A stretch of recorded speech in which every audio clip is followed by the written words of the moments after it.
आगाह की अवां खे अहम ख़बर है। खैरपुर की मकामी अदालत हुक्मन ते अमल न करण ते एक्साइज सर्किल गंबड़ जे इंचार्ज निसार अली वसाण ASI मोहम्मद अली शाहनी समेत 4 ॼणनि जा गिरफ़्तारी वारंट जारी करे छॾिया आहिनि।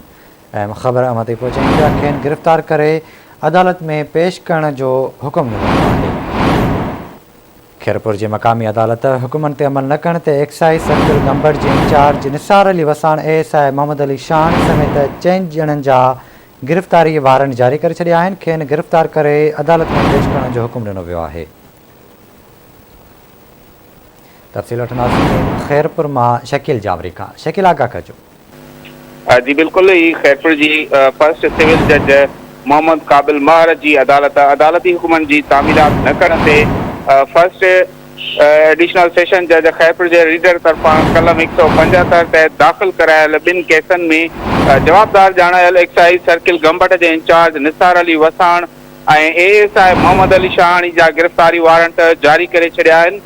वाज़े रहे त अदालती हुकुमन जी तामीलात न करण ते फर्स्ट एडिशनल सेशन जज खैरपुर की अदालत एक्साइज सर्किल गंबड़ के इंचार्ज निसार अली वसाण ऐं ASI मोहम्मद अली शाहनी खिलाफ शोकाज नोटिस जारी कया हुआ, जिन ते पिण अदालत में पेश न थियण ते अदालत पंहिंजे रीडर के मार्फत संदन खिलाफ केस दाख़िल करायो वियो हो, जंहिंजी ॿुधणी बाद संदन जा गिरफ़्तारी वारंट जारी कया विया आहिनि। होॾां थर्ड असिस्टेंट सेशन जज की अदालत पिण कोटजी थाणे जे एक नाजायज़ असला केस में फरियादी हेड कांस्टेबल नियाज़ हुसैन सोलंकी ऐं गवाह सिपाही ज़हीर अब्बास शर जे मुसलसल गैर हाज़िर रहण सबब संदन खिलाफ गिरफ़्तारी वारंट जारी कंदे पुलिस के हुकुम ॾिनो आहे त खेनि गिरफ़्तार करे अदालत में पेश करायो वञे। जी ठीक है शकील, बड़ी मेहरबानी।